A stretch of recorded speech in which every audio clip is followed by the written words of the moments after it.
Ain't. Hey, welcome to Meet the Shoe. I am Sade. I'm Nina. Yes, today we're going to talk about Aveda School. Okay. So there's an Tell instructor. every wait. Before you say Aveda School, those that don't know about Aveda, let them know what Aveda is to you beauticians, you stylists. Okay, Aveda is one of Minnesota's probably top schools to go to Okay. learn and get your cosmetology license, esthetician Mm-hmm. license, and nail license. So they educate you for you to go take your test in those areas. Hmm. So a lot of people go to Aveda. It's prestigious. It's just inexpensive, spendy school.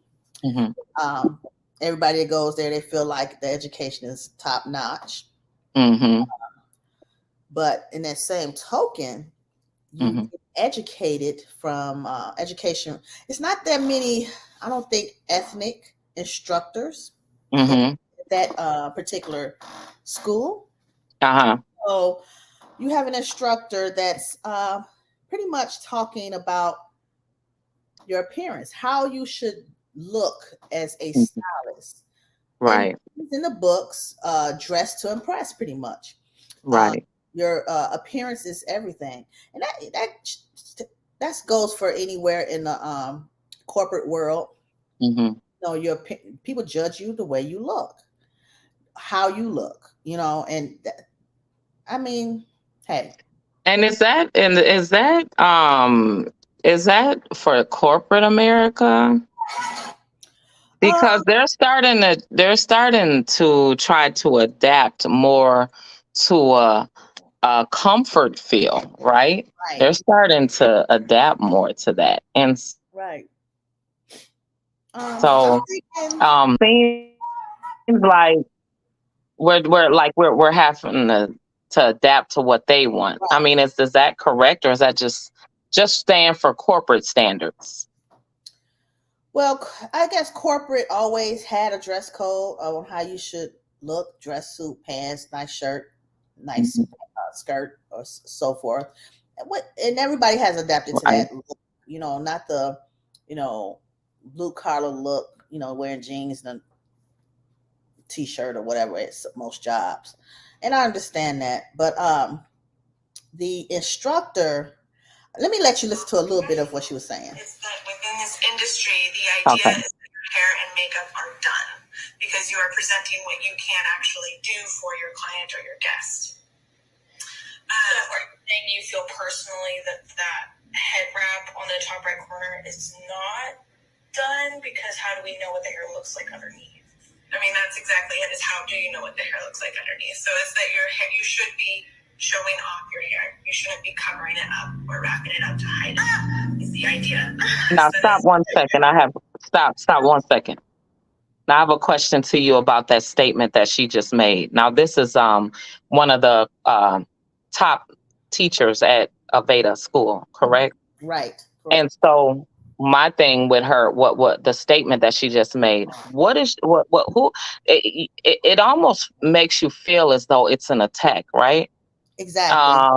Because we all know nobody's blind. We see the world, right? We Mhm. all know that Muslims Right. cover their hair. Yes. We never know what their hair looks like. Right. So who are you, first of all, as a teacher? Secondly, who are you to even judge? It's like you're judging. You should be. You should. No, you messed up right there when you said should. Right. So when you put these laws in place and these restrictions in place, you don't give a person the opportunity to seek what they want to do. Like Hmm. with you being a stylist, right? With you being a teacher in form of beauty school, would you put restrictions on somebody from another culture, another background that didn't want to show, that was covered up? Would you refuse teaching them or provide, service to them? I wouldn't refuse any type of service because a lot of times I wear head wraps to work, because it's Okay. fashionable. It looks nice. I might lay my edges down, let people see my edges, but I don't think that should be a all tale that if you don't wear your hair that you don't look professional in the hair industry setting. So that's not fair. She probably, and then when one of the students said something, she kind of backpedaled and said, no, if your religion, if you have a religion that you have to wear a hair covering, Mm-hmm. you go by your religion. You know what I'm Okay. saying? You go by that. Play that part. Play that part. Let's see. Try that. Because you are presenting what you can actually do for your client or your guest. Mm-hmm. Are you saying you feel personally that head wrap on the top right corner is not done? Because how do we know what the hair looks like underneath? I mean, that's exactly it, is how do you know what the hair looks like underneath? So it's that your hair, you should be showing off your hair. You shouldn't be covering it up or wrapping it up to hide it. The idea, unless that is your religion, then that's totally fine. But we do want you to come with your hair done. And that is what we're looking for. Like Amanda said, other salons, spas, they're going to have their own interpretation, their own dress codes. But that is what our dress code is for AIP. Okay. So you're not, and then you hear different stories about this school from other Black stylists Okay. who went to the school or Mm-hmm. Attended and didn't finish because they saw a lot of biasness going on there. Okay. Prejudice things, issues arising. It's sad that you have to pick and choose where you go to school, and I mean, if you want to go to Aveda, everybody want to feel important by going to Aveda. I didn't want to go to Aveda, so I didn't even try and go there. I went to school. Right. But I can't wear my head wrap. How do you know what religious? If I'm not, you can't. If somebody's wearing a head wrap, you can't tell them they can't wear it. Right. Right. It's like she said, if you should wear your hair, you should show your hair. Like if you show your hair, you're gonna look any better. It does not matter. That's not what it's for. You're there teaching beauty. Yes, teaching beauty. Exactly. And so if you're teaching beauty, the person that's actually in place is the one that's trying to learn. Exactly. You telling them and offending them, especially Muslim women, what they can and cannot wear or what they can or cannot do while learning. You're trying to teach. Why do you care about what they look like? Exactly. That's the problem that I have with her whole statement. That I don't know. It's really corporate standards is what white America wants you to do and be. In order for you to be presentable to them in corporate America, you have to dress a button down, a skirt, pantsuit. You don't have to, and they just adapted the Fridays where you could wear jeans or wear what you want. They've had so many lawsuits against them for we can't wear dreads because we're Black. We can't wear, French braids. Yeah. You can't wear color in your hair. And what's funny is when you see a white person going in corporate America and they have their tattoos, they'll be slick and show their tattoos. The punk rock era, they'll wear whatever colors they want. But they often address us, especially Black women, no bonnets, no head wraps, no short mini skirts. And, they have all these restrictions when it comes to us. Yes. But in the other cultures, white people, they get passes. Right. I had a couple young ladies come and they work at the clinic, I'm not gonna say which one. But their hair was altered. It was colored. They had some blonde and some browns in their hair, color their hair. And they had to come back and color their hair natural because the job said you altered your look from your ID. You're What? not to change your color. This was some years ago. So I think they're trying to change that now. I'm like, I had Caucasian clients, Hispanic clients come get the same thing done to their hair, and they don't say anything to them. So it was weird at one point in time, but now I think they have changed that, even with the Crown Act that went into effect in August. So they're not going to really prosecute them or look at them crazy if they have braids in their hair or dreads in their hair, dreadlocks. And what is the Crown Act? What was that? That's the act that had to be passed because we had to step up and talk about this issue with our hair. Okay. This is our appearance. This is what we like to do with our hair. You know what I'm saying? Right. This is styles, you know what I'm saying, we've been having from generation to generation, and you should not be telling us not to wear our hair like this. Our hair should be straight, or Yeah, you're penalized. You're penalizing your paycheck. You're penalizing your paycheck with your appearance, right? If your appearance isn't correct, they will judge you and give you a lower salary. Right. So that's where the argument was with the affirmative action. You're judged by your appearance. So if you look more closer to them meaning white America, if your hair's straight, if you just have a straight wrap, I'm gonna say as a Black person, there's no kinkiness, no nothing. Right.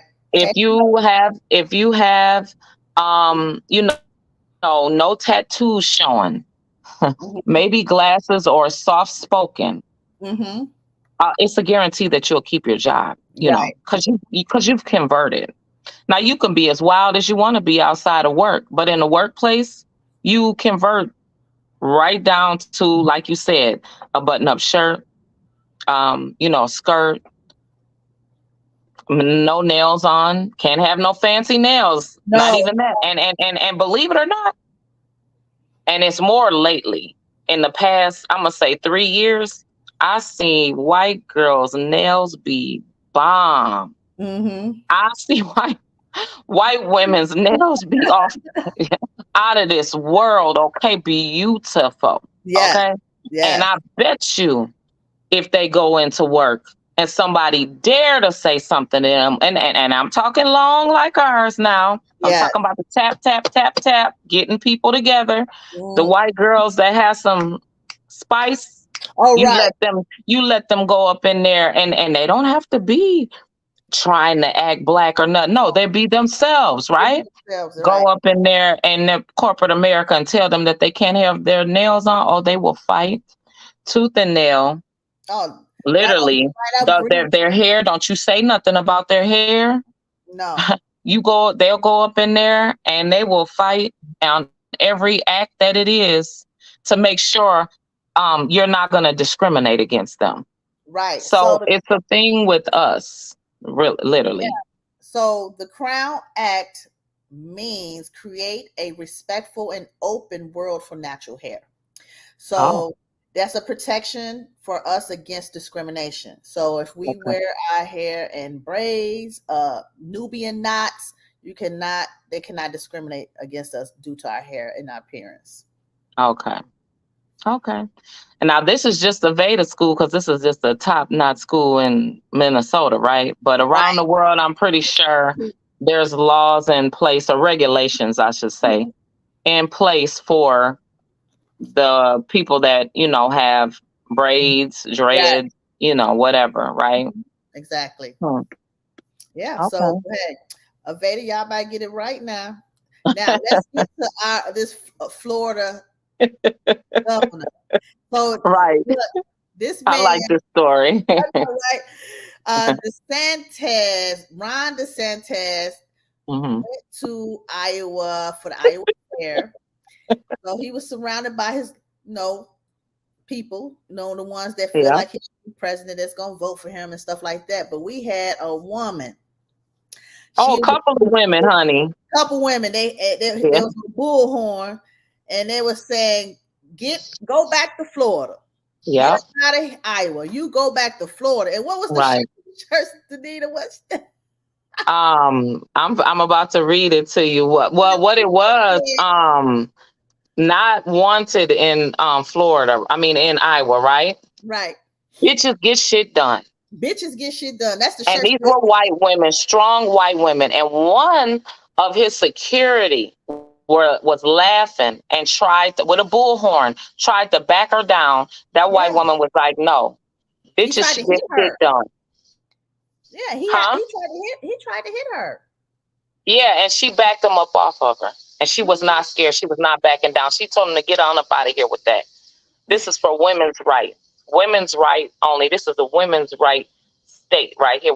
This is about the women. And I just loved her. Yes. I've been trying to find her on Instagram. I cannot find her. I was looking for her on Facebook. I can't find her. We're gonna find her, y'all, and we are gonna tell you this woman was going riding for the women, okay?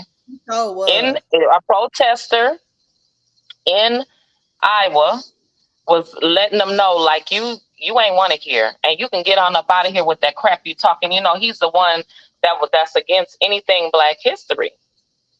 He doesn't want the new generation to know any of their history of America. He wants to whitewash it away. That's what he's trying to do. It's not going to work though, because they're gonna understand and know something's just not sitting right. Why is this like this? It's always going to be somebody wanting to know more information. It's too much information out there, first of all, and it's too many people that's curious. This new internet, this internet stuff has made a lot of people curious, and they're going to keep on looking and researching for history. Yeah, they are, most definitely. I didn't like the fact that he was saying that, and teaching that the black slaves back then benefited from being enslaved. Basically, saying they learned skills to carry them through. I guess I don't know what I mean. They've been knowing those skills before. You know what I'm saying? They can't. Even his ancestors came along. Right. They've been having them skills, before, that came from their ancestors. But how do we benefit if we are not benefiting now? If everyone around us, people come from other countries and benefit better than we do. Right. We are stopped on every course. Yeah. On every level. Housing, health. Housing and health, workplace. Like, there's an obstacle to jump through each situation to just live, just the life. Systematic. If you want a life around here, that's the obstacle you got when it comes to color. Right. Well, they booed him up out of there, dogged him up out of Iowa. So they did. He didn't even have the opportunity to present a speech. They didn't even want him presenting a speech. I wonder if he's gonna make it to old Minnesota. How that's gonna work out? I don't know, but I wonder is anybody gonna be that bold as that woman was that said bitches get shit done. Bitches get shit done, and that is definitely a fact. Bitches get shit done. Yes, we do. Women get stuff. I was so hollering when I seen that. It was laughing, honey. That woman said what she meant. She said what she said. I bet you. And then just looking at him, he's just so evil looking. Like he looks evil. Yeah, he does. And I know that's what she was thinking when she's like wanting him to speak. What could you speak on? And you're speaking everything against women. Women, race. Yeah. You're. I don't know who's worse, him or Trump. I don't know. We're finna move on away from him because we don't even want to give him too much shit, him any too much light in our podcast. But we're gonna go ahead and talk about this judge, Orange County Judge Jeffrey Ferguson. Mm-hmm. Yep. He's been with his wife for many, many years. Yep. Something ticked in his head, made him kill his wife. Yeah. So they were at a restaurant, Mm-hmm. and something happened, and they get to arguing, and he does this to her, and she going off and saying something. She said, "Use a real one." She argued with him. They said they was having a full argument. I mean, it was going down. I guess he gets home. They argue some more, and he pulls the gun up out of his anklet, because I guess he had a strap with a gun in his ankle, around the ankle area. And shoots his wife. Yep. Yeah. He looks like he appeared in court yesterday, right? Mm-hmm. He said he was drunk. Yeah, he did say that. He said he was drunk, and he said he did it on an accident. He said that it was an accidental shooting.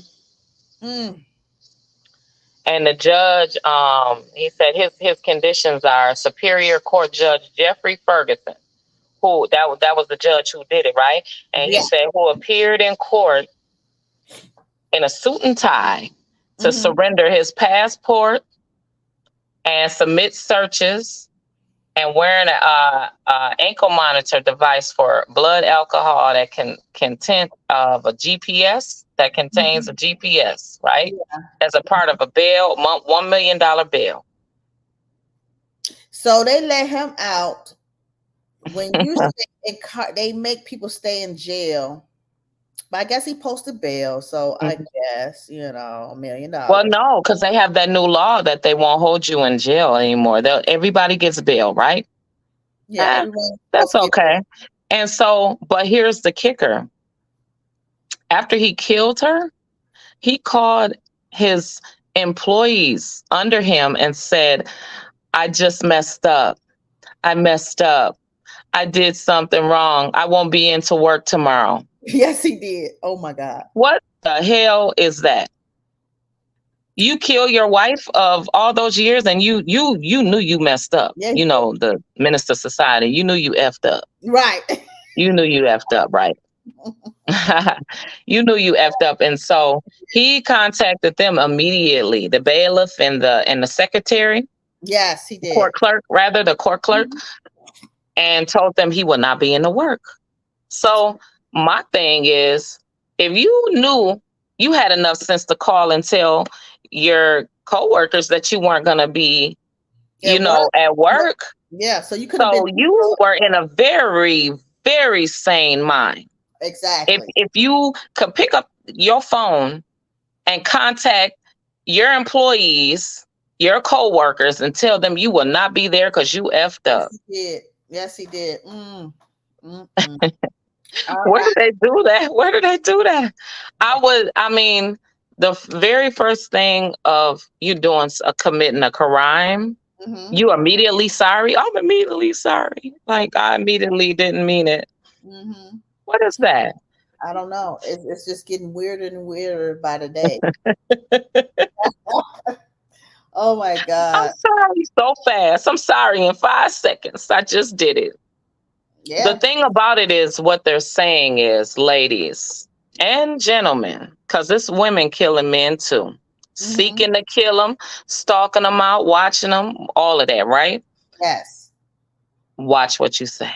Watch what you say. Yeah. Because she thought he was playing. So she apparently has done that plenty of times before, right? Yeah. She obviously has bucked him. She had to have bucked him before. And like we all do, right?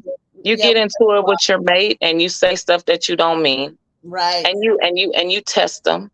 She tested him one too many times, but he hated her that bad that he killed her. Yeah, that's sad.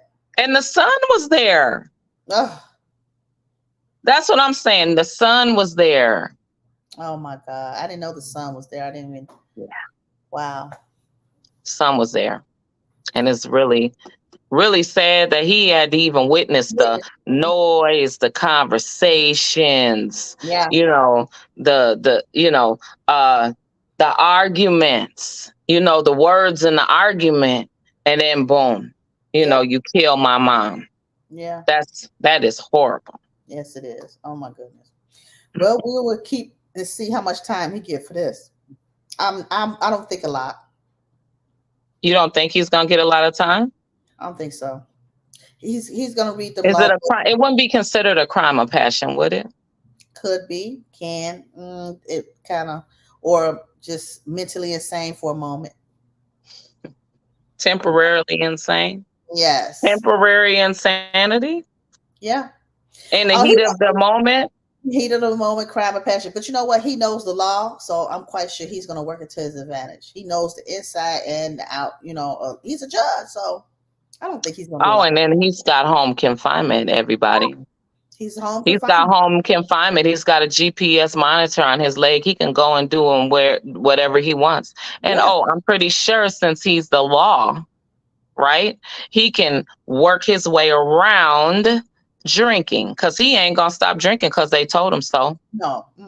He's a judge, so he feels he knew he was above the law when he committed the crime. Exactly. He knew he was gonna get a bail. And even say, for instance, knowing he has the money because he's a judge, he got some money somewhere, some friends somewhere was going to get him off, right? Right. Even so, guess what? He was going to work his way out for the free. For the free. Yeah. Because all they didn't take no money. They took the assets and held the assets for the $1 million. He didn't have to put a dime up, I'm sure. Right. Exactly. Who's to say that he'll even make it through court? Because he could prolong the court like 2-3 years. You know that, right? He's going to be out on bail. And then hold on. He's 72 years old. That's what I'm saying. He's 72, right? If he makes it to where he doesn't kill himself, because usually they do. They kill themselves, whether it's by stress, right? Or he just offs himself, right? Right. He can present himself as being good while he's on the ankle monitor, and he can be at home. They'll make the law work for him. Yeah, they will. He'll go to jail for during the week and be at home on the weekends. Yeah. They'll make it work, even for a murder. Yeah, they will. For a murder. Yeah. Man. That's sad. It is. Well, we're gonna keep up with that, see how much time he does. Yeah, we're gonna follow this story right here. So thank you guys for tuning in. But don't forget to support our sponsors, Cashmere Lux Hair Products. Get your great hair growth products, shampoos, and conditioners at www.cashmereluxhairsalon.com. Then we have our waist trainers, body shapers, activewear, waist wraps. Y'all want to get fit, look good. Hey, get on Bossed Up Beauty's boutique on www.bossedupbeauties.com. Then we have step beans get that softness going on your skin with the shea butters. Yes. Body butter, beard juice, lip balm. Yes. www.lenasbodybutterplus.com. Yes. See y'all next week.